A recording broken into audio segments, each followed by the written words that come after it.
श्री स्वामी समर्थ. नमस्कार स्वामी भक्तांनो. स्वामी भक्तांचे अनुभव या चॅनलवर तुम्हा सर्वांचे मनपूर्वक स्वागत आहे. स्वामी तुमच्या सर्व चांगल्या इच्छा पूर्ण करोत आणि तुम्हाला सुखात, आनंदात, ऐश्वर्यात ठेवोत, हीच स्वामींचरणी प्रार्थना. आज मी तुम्हाला धुळेच्या विशाल दादांना आलेला अनुभव त्यांच्या शब्दात सांगणार आहे.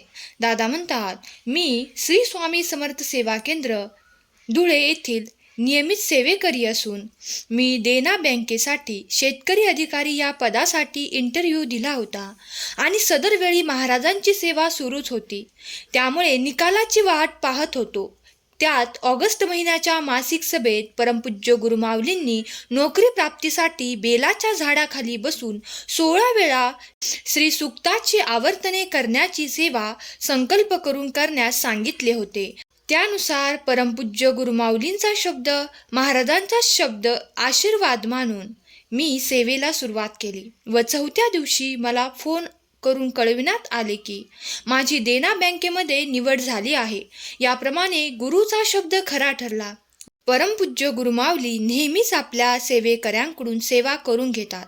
सेवेकऱ्यांच्या पाठीशी गुरुमाऊली सतत उभे असतात व जनकल्याणासाठी, जनहितासाठी गुरुमाऊली तसेच हितगुंजातून समाजाला मार्गदर्शन करीत असतात, याची प्रचिती मला आली.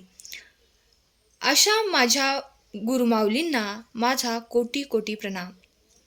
धन्यवाद स्वामी. असा होता माझा छोटासा अनुभव. स्वामी सेवेकरी दादांचा अनुभव आवडला असल्यास अनुभवास लाईक करा, शेअर करा. धन्यवाद. श्री स्वामी समर्थ.